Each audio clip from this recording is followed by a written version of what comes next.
What's up, everybody? Welcome back to the Best Self Blueprint. So, if you've tuned in before, you already know the mission of this podcast is to bring on people with the knowledge, insights, and experiences that will hopefully help you move the dial towards becoming the best version of yourself, whatever that means to you. So, today we have an Army veteran, a nonprofit founder, Mr. Eric Beach. How you doing?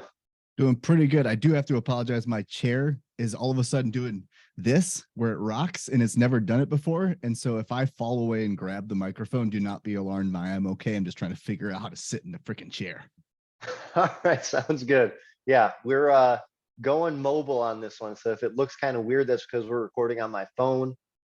Again, people who tune in regularly, you know my laptop is my laptop and it does what it does. But just kind of getting into it, like I was just saying, you have a really inspiring story. Your name was actually suggested to me by somebody who's been on the podcast before. So just kind of taking a couple minutes running through your story, kind of where you believe. I know you talk about like the hero's journey and everyone is in it if they allow themselves to be. So just talking about your hero's journey, if you will, and where it all started. Yeah, it's a long story. Obviously, everybody's story is long, even if we don't think it is. It's quite a lot of meat there. Mine really started in childhood and me giving up my voice willfully. And I think, trauma is relative to everybody. It's subjective to your experience of what disturbed you. Doesn't have to be this grand thing, but I was abused by some people outside of my family. I was afraid of my father. He had a really bad temper, and all of these things led to my creativity, my expression being suppressed. No one did it to me. I chose to do it because every time I got attention, I found that bad things started to happen. And if I was quiet, if I was hidden away, nothing bad happened to me except for all of the bad thoughts in my head. So it was like choosing to abuse myself so no one else could abuse me. And that was kind of the operating principle. That was the narrative of my hero's journey for many years, all the way through middle school, all the way through high school. And ultimately, that leads you to an identity crisis. I didn't know what to do with my life. There was bullying. I mean, there's all these little things that we've all experienced, but they all were fodder to the canon of self abuse and the narrative of I'm horrible and I'm a piece of garbage. And ultimately, 9/11 happens. And I had considered going into the military or graphic design. I mean, 3D animation. That was back like in the Pixar. I wanted to be on that team, and I got rejected to college.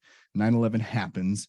Army is my other path. And so, all right, this is my answer because as a victimized child, I victimized myself. Even though I was abused, I chose that narrative. I wanted to fight, and I never fought back to any of my abusers. And so when our country was attacked, I thought that was the time that I could go and fight, physically fight, and prove that I was a man, because I really didn't know what being a man meant. But if I was a soldier, no one could ever question that. And I wanted to be a ranger, special forces, and I went into the military. I didn't do any of those things. I was actually field artillery, which was combat arms. It was as close as my recruiter would let me get because I had asthma and allergy shots. And he was afraid that I'd bail out and like not complete infantry school, let alone ranger stuff. So I was starting it off bitter again, not losing my voice, not fighting, because I should have spoken up. I just never spoke up. I just took everything that was given to me. And so I'm going to become a warrior and fight and invade, not an invader, but someone who attacked our country or the terrorists. That's what I believed at the time. And I was still not fighting for my own voice. And so I go to war in 2003 in Iraq, and that was even more confusing, even though it wasn't. There was very clear moments of deep impact where there was chaos, and I've always done well in the chaos. Give me a physical fight, let something crazy happen, I will respond appropriately. On the beforehand and after the event, that's where I struggle. I always wanted to fight. And when I was left to my own devices, the fight internalized in my head. And so we're in war. There's these moments that punctuate the peace and the confusion with these high energy moments that didn't traumatize me as much as I thought they did.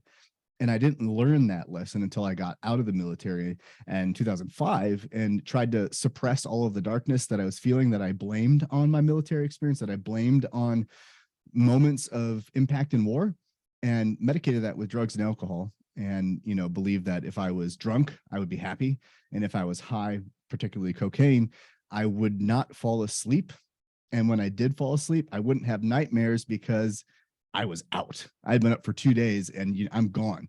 So this was my medication. It got me to 2008. I had overdosed once in 2007 or 2006. I forget when. And then on 2008, I attempted suicide flat out. And that was a call to kill the physical self. And I thought it was a call to kill. That's what I thought. I thought it was, I was confused, obviously. But the confusing bit about it was you would think that suicide is set up by some really traumatic event. The night that I attempted suicide, I was out at a bar and it was the most benign comment from a mutual friend, something that you would just pass off and be like, whatever, dude. But in that moment, it's all I needed to justify why I have fought hard to be alive all of these years and I'm just done. I'm ready for this journey to come to a close. And I went home and swallowed a bottle of pills, wrote sorry on a piece of paper, went to sleep. And in my unconscious state, I got up, put my clothes on backwards, oddly enough, stumbled down the stairs where my sister was and collapsed on the floor. She takes me to the hospital and I survive. I don't know how that happened, but I survived. And so my hero's journey really began there, because a hero's journey is, refusing a call to action or refusing a call to adventure. And then the stakes are risen to such an extreme that they cannot avoid it anymore. They have to take the adventure. And this was an extreme version of that. But when I woke up, life was still challenging. But I realized through the therapy I went to, through getting a service dog, through the years and years of work, that it was all of the stuff before the military that set me up to have a weak foundation where any kind of trauma that I experienced in war was enough to shake me, to shift me, to blow me down and disturb me deeply. Even comments from a friend were enough to shake me because I had no security in who I was. And so my hero's journey was one of losing my voice, giving it up willfully as a child, and then finding reasons why it was justified that I was a piece of garbage. And then living as that, because when I left the military, it was stamped on my form, no longer useful for military service. So I said, no longer useful. And I lived that as best I could until I attempted suicide. And then after that, I found in my hero's journey that the best moments of my life existed beyond that night in 2008.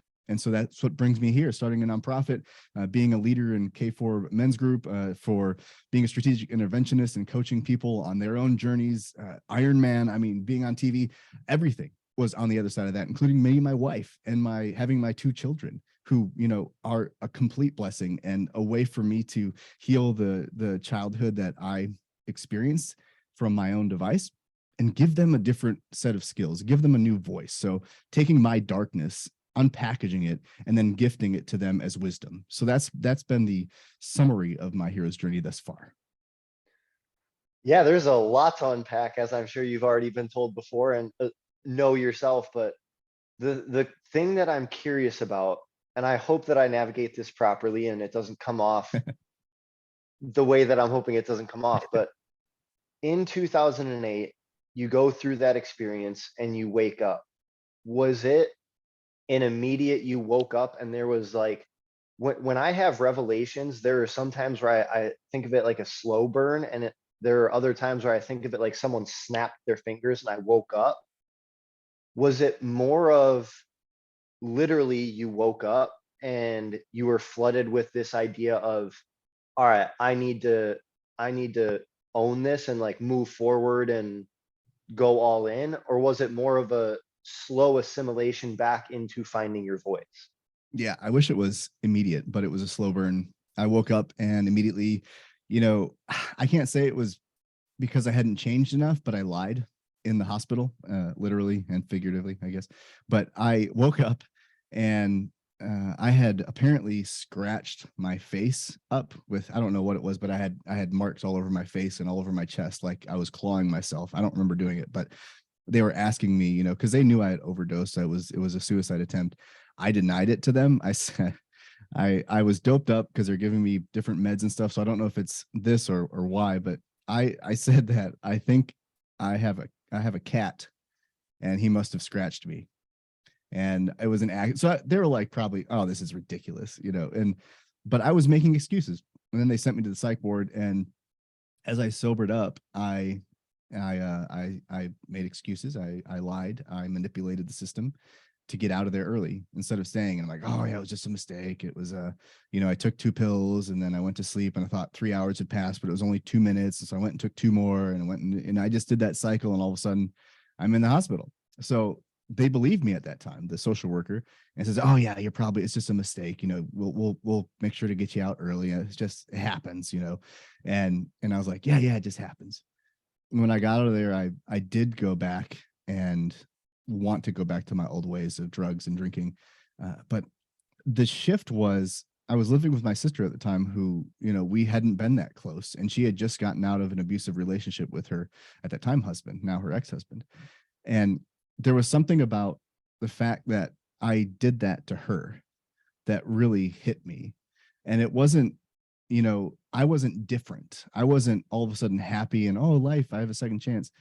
I saw through the eyes of people denying that I had attempted suicide, my family not wanting to accept it. And so we all explained it away, and realizing how that had been the model of my life is just make an excuse and push it away so we don't have to deal with that. And that was scary because I didn't want to do it to my sister. I don't want to give her that. I mean, my chief had committed suicide, years before that. And I watched their family suffer from that. And there's other veteran brothers of mine that have attempted suicide, and I saw their families. And then I did that to my family.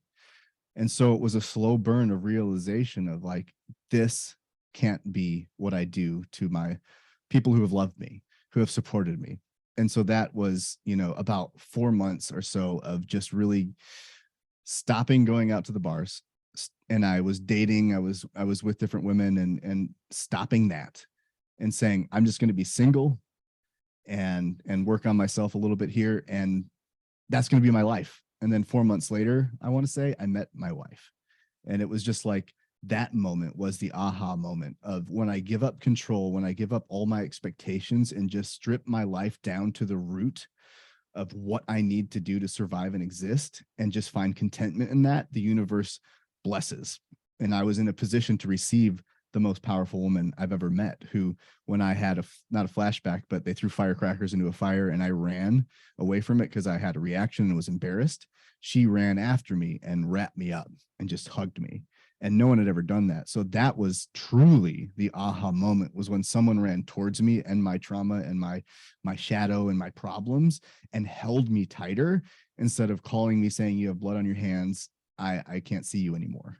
So that was, if I could say, that was the moment where I was like, I'm going to change my life. Yeah, man. And isn't that funny? I like to adopt the mentality of a fighter when I go into doing an Ironman. I'm sure you know what I'm talking about, where you kind of go in with that mentality of like, this race in and of itself is a dogfight, but it's not, you're fighting against an enemy. It's, you're fighting against the 6 inches between your ears, especially if things go wrong, or, the inner voices act up, or I should say, when the inner Yeah. voices act up in a race like that. But it is so comical to me that the universe works in a way, at least this is my belief, that the universe works in a way that once you unclench and surrender, that's when it's like, all right, he's surrendered. Now let's help him, her, them out. And I think that's such a cool point to your story.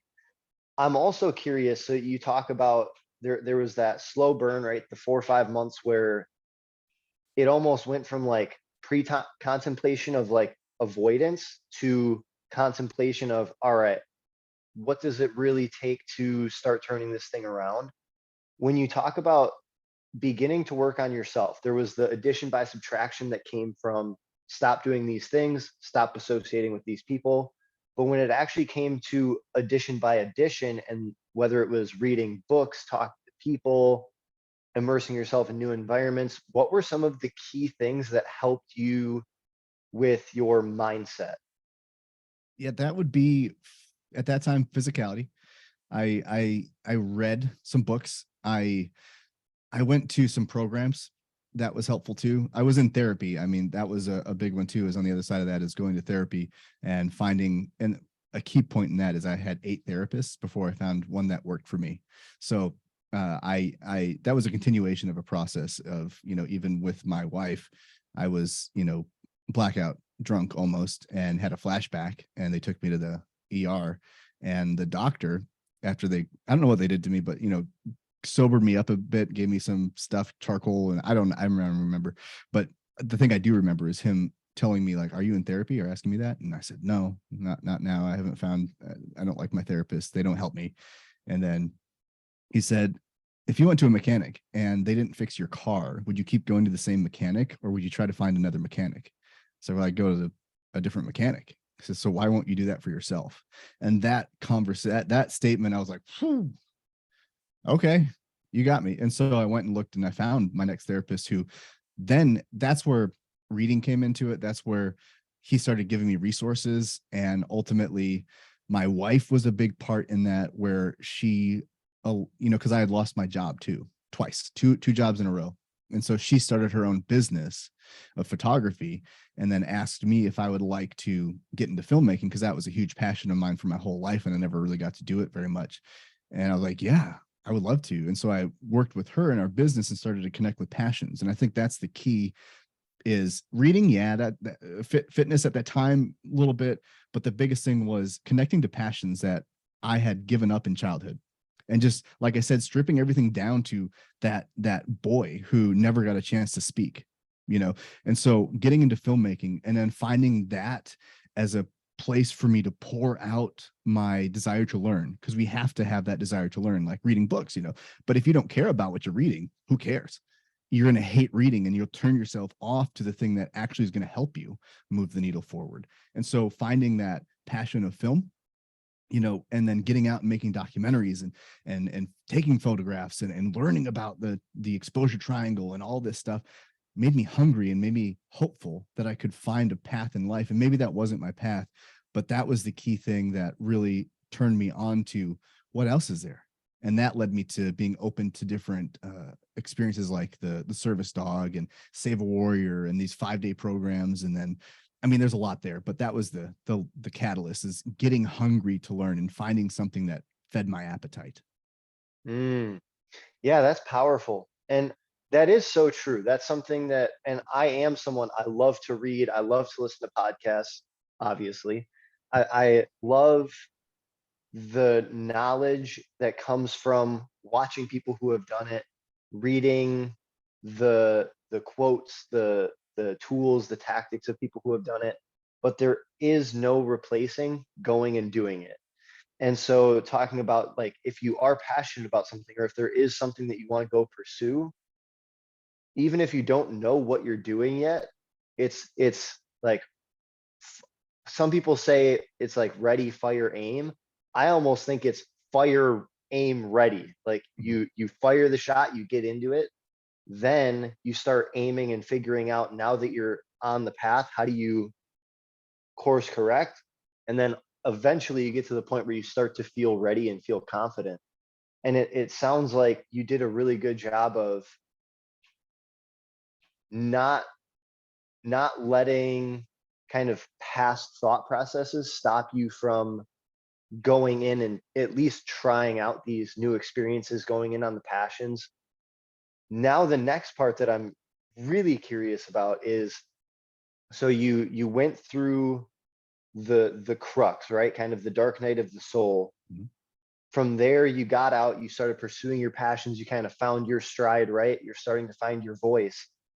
What then was the next progression? Because now you have Project Echelon, you are, like you were talking about, helping out in a variety of verticals.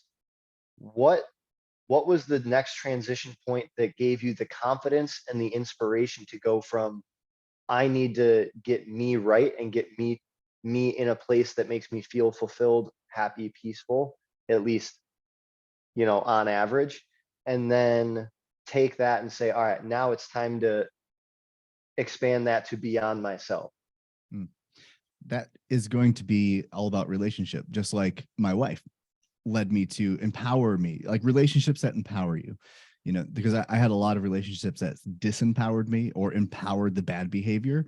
And so my wife was the first one that really empowered me in the positive, like, yeah, do this. I'm like, oh, this is so life-giving. And then that went and worked for a while, got the service dog, went to Save a Warrior, did all these programs and stuff because I was hungry for learning. And I found things that I love, Jungian psychology, all this men's work and archetypes. And then I still was sad. The dark nights of the soul became lonely evenings instead of long nights, and that was great. That was progress, but there was still something missing. And the thing that was missing was the military. I wanted to be a SWAT team officer, CIA, FBI, go back, special forces, whatever, but none of those were viable options with me and my family. They wouldn't support that. And I tried to become a police officer, but failed the test somehow. I don't know. But that wasn't practical. So I had to figure out what it was about those jobs that really called me and I couldn't let go. And it's like, I want to do this. A lot of veterans have this too. That was physicality. I realized is like, maybe it's just physicality. I'm not running. I'm not lifting. I'm not doing anything. I'm not fighting, like in the military. So I miss that. I don't miss 4 o'clock wake ups at all for PT, but I'd miss the physicality and the routine of every day doing something. So what do? And I was like, I've always wanted to do a triathlon. I was always curious about them. And so I was like, maybe I should do one of those. And I told my wife and she's like, yeah, that'd be great. I don't know what to do though. How do I train? And she's like, oh, my friend from high school, her husband is a professional cyclist. And she texted and said, hey, can you talk to Eric? And his name's Eric. So we had a phone call. And his sister is a captain I believe she's a captain in the Army, flies Apaches actually. And so he's a big military supporter and was happy to serve me. And he gave me a plan, helped me. He's like, my favorite conversation was, he's like, okay, so you want to do triathlon. So how are you for running? And I was like, I haven't ran in 10 years.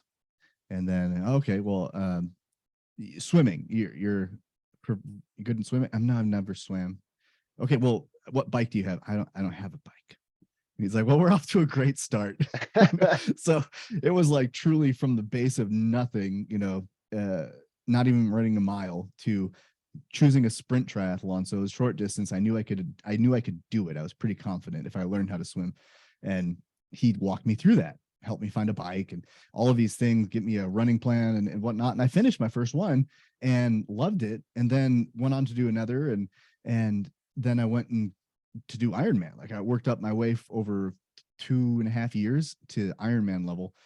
And then, in that meantime, like he saw the transformation in me and we're talking and he said, would you like to do this for other veterans? Like, do you think it would help? I'm like, yeah. And so I then created Project Echelon with Eric Hill. And that's when we started to give it back. I think we helped 12 people the first year in 2016. And then the next year I went to Ironman France for Quest for Kona on NBC Sports and completed my first Ironman, which was a whole podcast in and of itself of what happened there.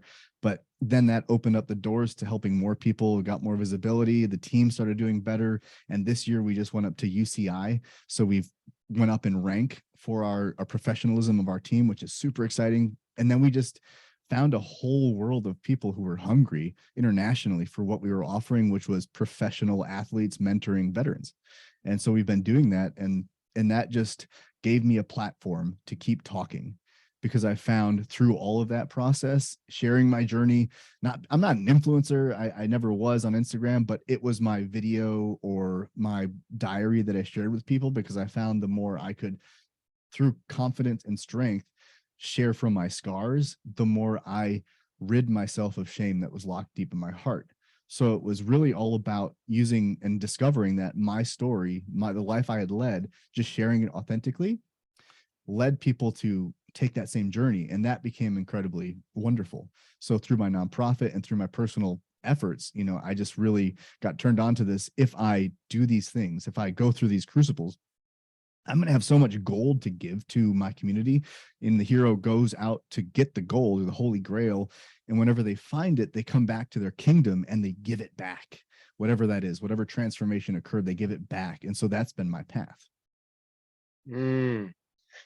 It's an inspiring story, man. And that's something that I have found myself too in doing the podcast, doing a lot of different videos for my YouTube channel, talking with my coaching clients, is guilt and shame live in the dark. And when you can pull it into the light and you can have vulnerable, intimate conversations about it with people who are there to listen and not there to judge, it does wonders to, even if not resolve it, I think that takes a lot deeper inner work, but takes a lot of the power away from it in your head. And so I think that's phenomenal. And I think giving other people the platform to do the same thing is phenomenal. But that's something I think whoever is listening in the audience, like that's a big takeaway, is whether it's a friend who you know will show up with the right energy, there to listen, there to support, not there to hear it and then go gossip about it. Like, Mm. and I think that ties into what you were talking about, is the get around people empowering the right things. That's such an important message for everyone to hear, is those skeletons in the closet are so powerful because you keep them in the closet. And if you're willing to pull them out into the light of day in a safe container that allows you to express it properly and feel safe and feel comfortable, that is such an important next step to at least start to resolve those inner battles going on. But I want to take a second and really touch on that whole idea of being around the right people. What I find fascinating about you is it started by you just were able to find the tribe of one, right? Like find that one person who you knew lit you up, lifted you up, supported you, inspired you. And now it sounds like you've kind of flipped the script and become Mm. the person who offers that opportunity to people. Is, hey, you may be in a situation right now where you're around people and empowering the bad behavior and empowering that version of you that you just don't feel fulfilled with. Here's a group that will do its best to bring out that best side of you. And that's something that I've really tried to do through Best Self, because for a long time I got around those people who, yeah, you may be doing stuff you find fun in the moment, but it's usually when you end up going home and you're there by yourself and you just have that thought in the back of your head of like, man, that was not fulfilling. That was draining. Something about that just didn't feel like me. And if you consistently meet up with those people, consistently put yourself in those situations, it, whether, consciously or subconsciously, it starts to chip away at you a little bit and chip away at what I think is the idea behind finding your voice. I think it starts to plant a false voice. And so it's so imperative to make sure that, I call it an energy audit, whether it's the people you're around, the places you're consistently going, the situations you're in. Do an energy audit on, does it excite you? Does it empower you? Does it inspire you? Is it, you know, a person or a group that you, in talking about to other people, you notice, they're inspiring people, they're people that you feel honored and privileged to get a chance to be around? Or are they people who you're like, well, it's just the group I've always hung out with, so I might as well just not stop. Yeah, it's interesting because it changes. I really believe. I mean, I think it does. There's like this idea of the people that help me today. Say they might be around in 10 years, but they might be around for 1 year. And the fluidity of, not fluidity, but the permission that you have to give yourself is to realize that people are going to serve you for seasons in your life. And so finding out what it is you even need in that season is pretty crucial. And you don't really know until you put yourself in situations to find those people. And I think that's where people have told me that's great to find the person that's going to empower you, but how do I find that person? And that's the really hard part, is like, do I just go to church? Do I find a support group? Where do I go? Do I join a sports team? Like, yes, explore. Just like the doctor said to me, that if one person doesn't work for you, keep finding, keep looking. I went to 3 gyms for jujitsu before I picked one. And when I picked one, that's where Alex was. So that was cool, because I was like, cool. This is I vibe with this guy, and now I'm talking to you. So could I have planned that? No, but you put yourself in a position to receive the blessing. A lot of people don't understand that. You like, people pray or something and be like, oh, give me the blessing. But it's about positioning yourself. Like, you can't just sit at home and then be like, oh universe, oh Lord, or whatever, can you bring a friend to my door? Can you help me find the empowered person? Yes, the universe will give that person to you, but you have to leave your house. You have to put yourself in situations where you will find the wrong people, unfortunately, but you have to have the wisdom to know this is not what I want. This is the same. This is more of the same. And you don't know it. You don't know what you want until you find it. I didn't know what I wanted in a gym for jujitsu until I found what I wanted. I didn't go like, well, what I want is I want clean, I want friendly, I didn't there's basic understanding. Like if I meet you, I can say, well, you seem like a put together guy, you seem positive, I'm gonna see where this goes. If you're not taking care of yourself, you have an attitude of dismissiveness, yeah, that's going to be really off-putting right away. But I don't specifically know what traits I'm looking in a person that are going to empower me until I expose myself to you or go to the gym and say, I don't know what it is, but this doesn't feel right. And it's a weird process. It's a gamble, but you have to put up boundaries and learn how to enforce those correctly, because I've turned away relationships that, maybe I shouldn't have, and I've embraced relationships that I shouldn't have. There was one specific example of a really brilliant man, just charismatic, funny, all the things that I wanted to be. I didn't realize, in my eagerness to become his best friend, that I was damning myself into a new trauma with a very charismatic man, more of the same. I like to find powerful men who can control me, and that would abuse my spirit.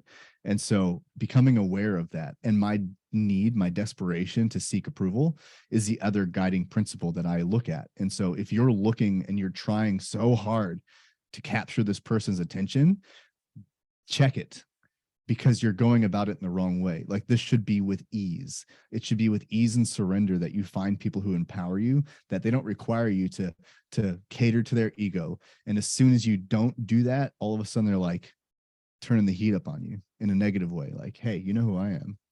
Like this man, as soon as I challenged him in two ways, once I beat him in darts, and two, I challenged his idea about a business decision. And then I was no longer his friend, really. And he said I wasn't a man. I look at myself in the mirror and I'm a man. Can you say that about yourself? And it was this whole tirade. And I'm like, Jesus, because I beat you at dart and didn't agree with your business philosophy, which ended up being correct. I was actually right in that situation, but he was threatened by who I could become. So you have to look at what energy are you bringing to this potential meeting of this person? What do you need from them? And do you need something from them? Because question that, because everything that you need has to come from that powerful person of one, which is you. It has to be that root level. Otherwise, you're trying to find, and you will find, people who match your wounds perfectly. If you have a weakness inside of yourself, you'll find someone in desperation that has a spear with the exact same shape of the hole in your heart. And it will be, I can't believe it. Every single time I meet someone, I'm getting stabbed over and over. It's like, yeah, because you haven't healed here. You haven't figured out why you're so desperate for whatever it is. And you haven't truly come to a place of understanding that you and your essence has to be good enough. And you have to get comfortable sitting on the couch alone before you can go sit on a couch with someone else and have a meaningful relationship. So it's a battleground, and you're going to fail, but don't use that failure as a reason to not find and look for the next friend. Man, that's such a powerful thing too. I just digging into that. If you feel like you're you're pursuing someone out of a need to be accepted, pause and ask why. That's such a powerful message, because that's something that I think inherently in the space that I'm in particular, with like health and fitness, personal development, there are those what a lot of people would label as superior people, in terms of whether they have the following you want, the physique you want, the ability to deliver a message that you want. And it is very true that it's easy to not actually know somebody, but just desperately seek their approval when you get in front of them, because you're like, oh man, that's such a cool person that I don't actually know. If I can be friends with them, maybe I'll be looked at as cool too. And that was something that I've checked myself a few times on, is just like you're saying, why why do you feel the need to be seen by that person? What is it that you think they're offering you that you don't already have? And that's something that really tried to dial in a lot in my personal life is, what are things that you find yourself trying to seek externally that can be found internally, and giving yourself the grace and the patience to navigate those very stormy waters potentially. Mm, Um, it, that's just such a powerful message. I'm glad you brought that up. The other thing that I think is really powerful too that you were talking about is, it's okay to fail. It's okay to go to that church, go try to join that sports team, and really not enjoy your time there and be like, all right, yep, take the L on that one and go to the next thing. That was something, I played hockey all through high school, loved the sport, phenomenal camaraderie with it. It's a fun, mindful activity in my eyes. And so I joined a league just from not even a mutual friend, but a guy I knew who was in a league. And I got so excited, and I was in the locker room gearing up and trying to spark conversation, very unsuccessfully, mind you. No one seemed to have any interest. And the whole thing felt like I was just trying to push my way into a group that, it was like Red Rover, and I was just getting clotheslined every time I came over. And I played in 2 games, and I eventually just got to that point where I was like, I love the sport, but the community is such a big aspect of it, and take the L and move on. And there's a reason there's that quote of, the people who have a high level of success have failed more times than you've even attempted. mm.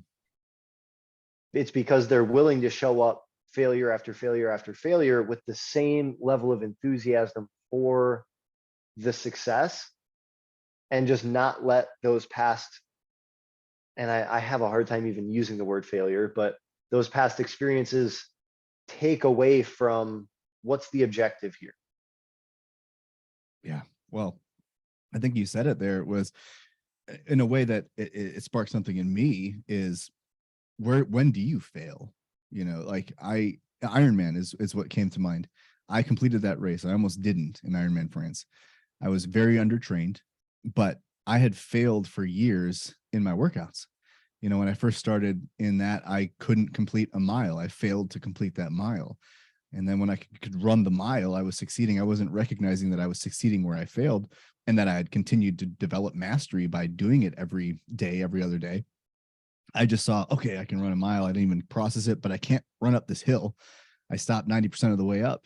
And so I failed, and I'd walk up the hill. But the key is, in failure, even in Ironman France, the only reason I finished it was because when I failed on the marathon, I still walked forward. Even though my Mm, body was full of pain, my kidneys were hurting, my muscles all were like stabbed. I still had 10K to run, and I was just wounded. Pity me. The little boy inside of myself comes out when I feel failure, because it wants to pull me back to safety of stopping when I try something, because trying is risking your world changing. And so our primitive brain is like, no, we can survive here. Even though it's miserable, we can survive here. But what you're doing right now is going to change your life. So, whoa, this is freaky as hell. And so I'm walking, and I'm just like, I'm failing. I'm not going to do it. I'm going to fail on national TV.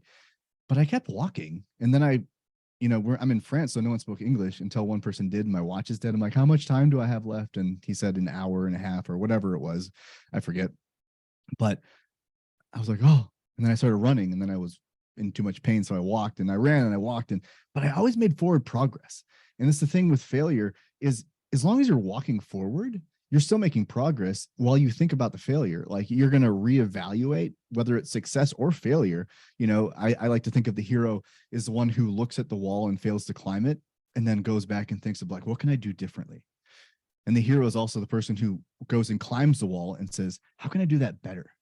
It's the attitude of always making progress. That's the goal, whether it's failure or not. Like you said, shoot first. I think of that as being on a range. Like, you're on the range, you're missing the target, the goal, but you're shooting. You're putting lead down range. You're sending an arrow. Maybe you'll hit something. Maybe you'll adjust. But as long as you don't leave that range, you're not a failure. You've just failed.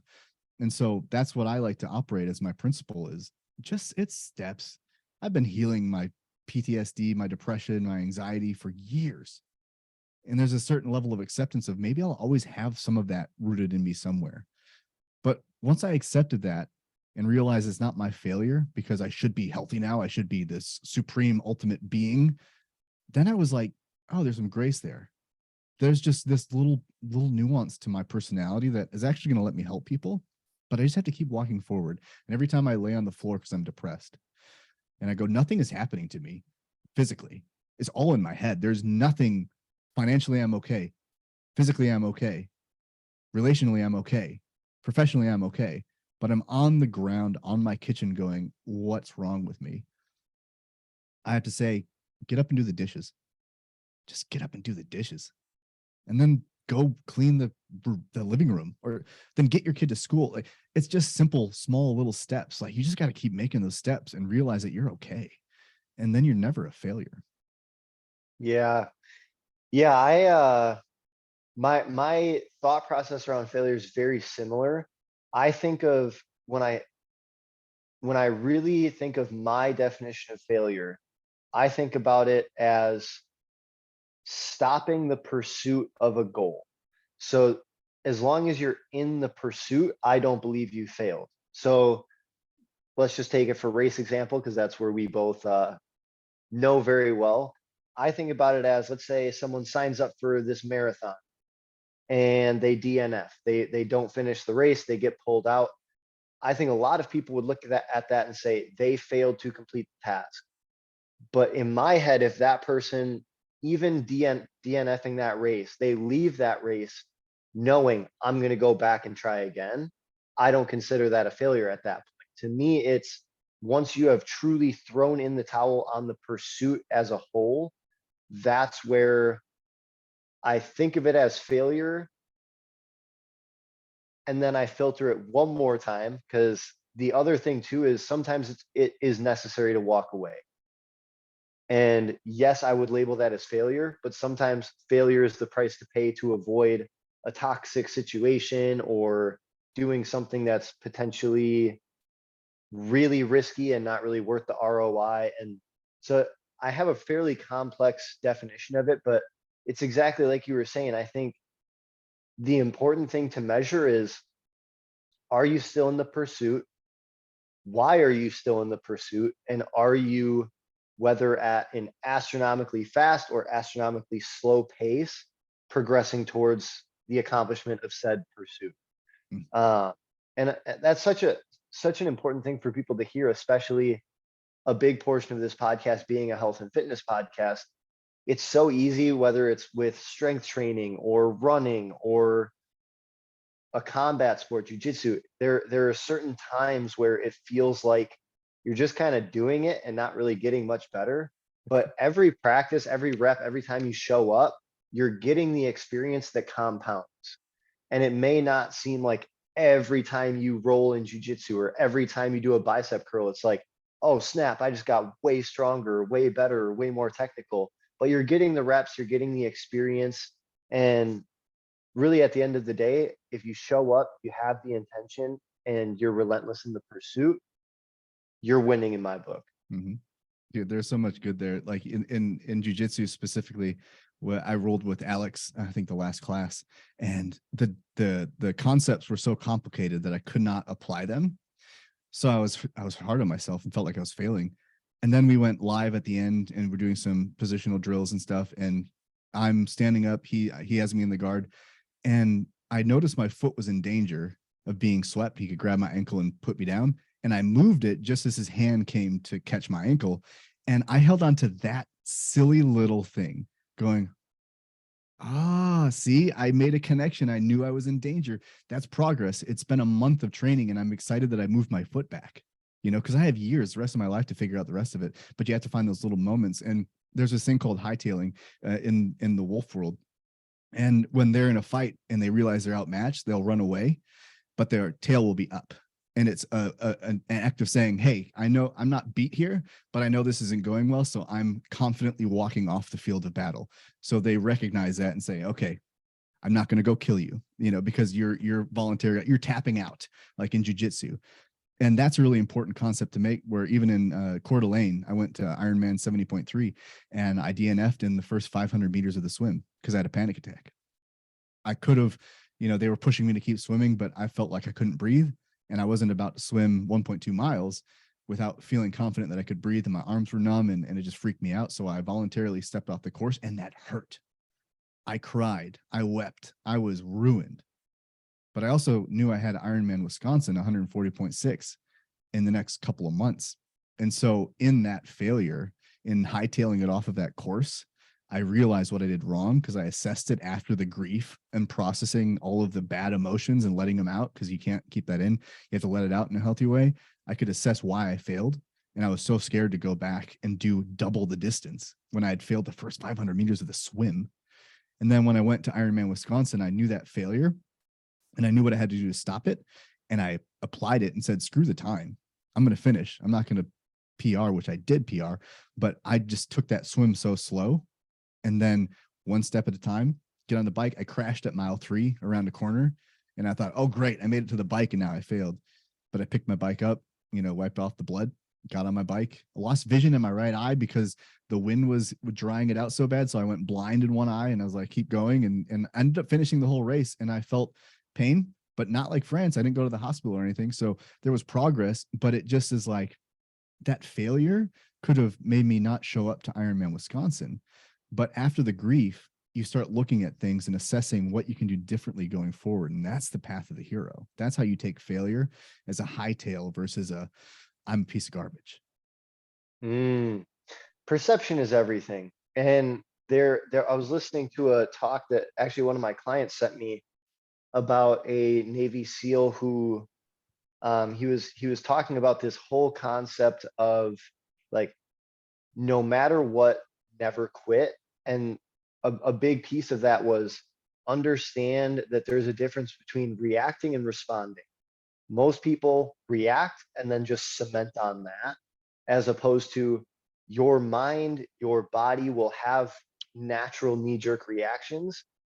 But then there's a sense of clarity that comes immediately after that if you just have the 1 second patience to not fully buy into that knee-jerk reaction. And I think that is the make it or break it for a lot of people in those tough situations or in those quote unquote failures, where there's that emotional knee-jerk reaction that can just wreck you. And if you just have the patience to wait for that clarity to come and then respond, that to me is the big differentiator in who comes back stronger and who lets that define. Yeah.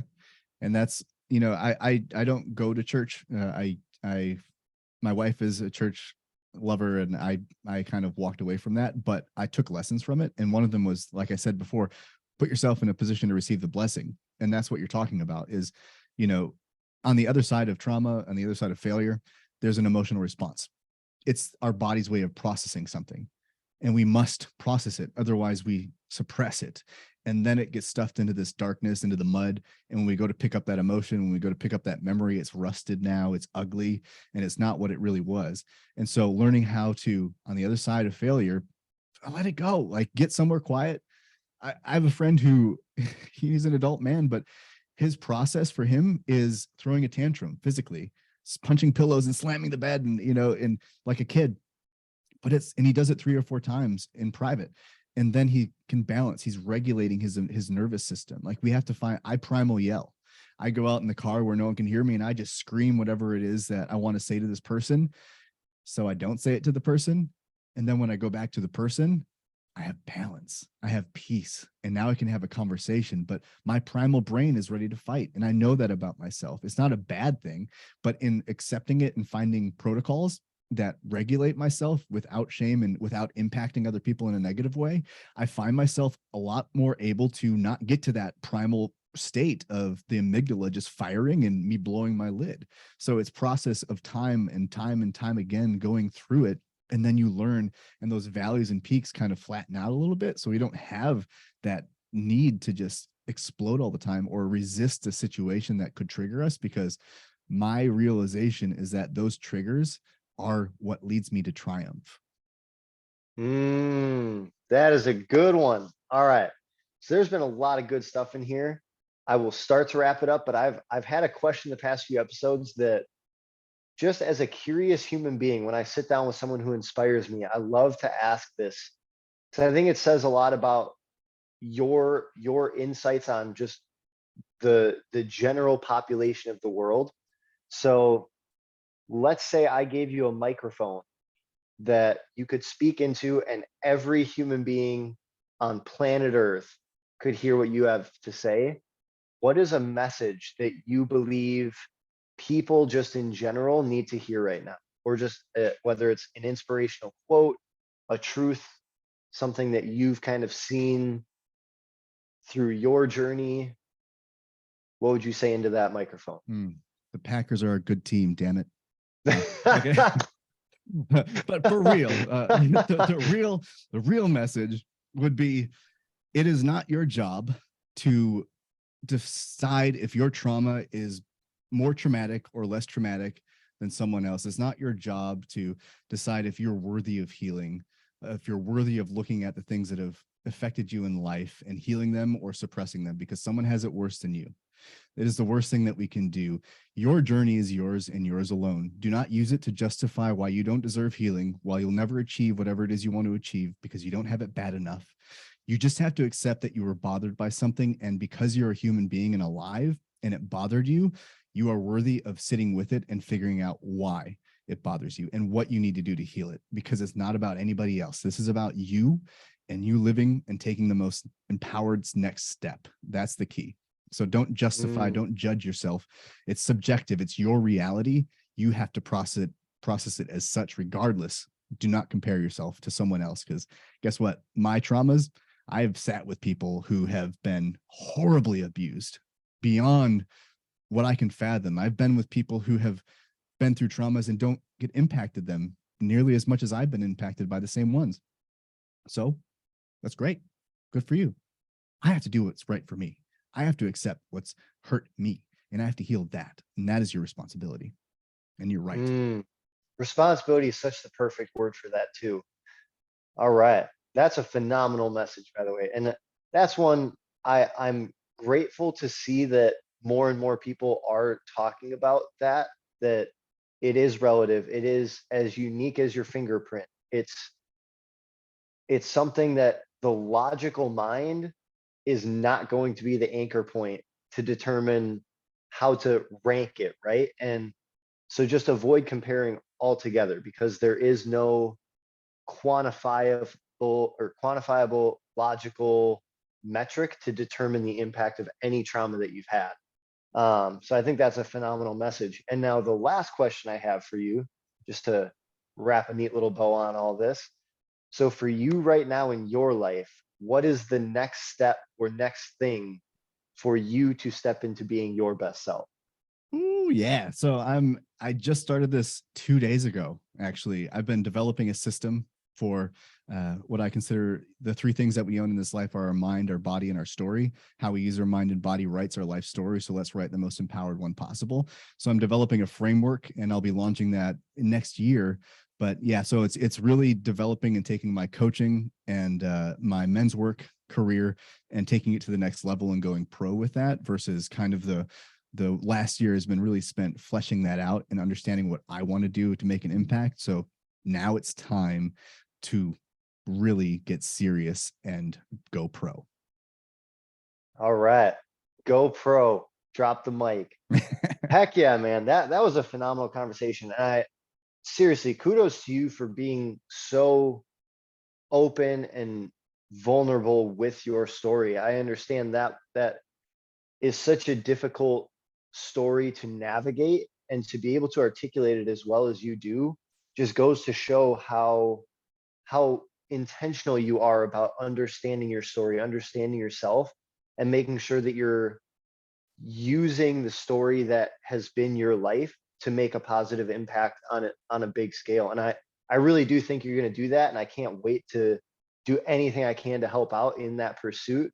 But as we start to wrap up, whether it's a website, a group, your social accounts, where are some places that you want to direct people listening to, get involved with the nonprofit, get involved, stay up to date with what you're doing, any of that stuff?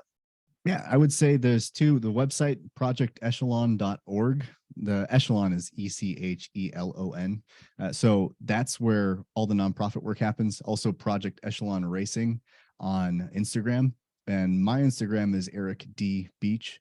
And that's the best place. That's where I'm going to be posting a lot. I have a YouTube channel that hasn't been as active, but will become. And that's, again, I think Eric Beach Video is the after the slash whatever. So those are the three spots that I'll be active most. I am active in K4 Men's Work. That's a membership-based system where I lead some calls called Storytellers, where we talk about how do we write the best life story possible. So that's on the other side of a 13-week program that you come into this nation, and that's an avenue for men. But yeah, the most accessible is Eric D Beach on Instagram, as well as Project Echelon Racing. All right, go check him out, everybody. Get involved, keep up to date with his stuff. Eric, thank you again. I really appreciate not just the time that you've taken out, even though that's really valuable as well. I believe that's the most valuable resource we have, but yeah, for sharing your message, for doing it in such an impeccable way that I truly believe anyone listening, this will inspire them, it will empower them, it will educate them in so many different ways. So thank you for everybody listening. Thank you for listening. That's why I do this.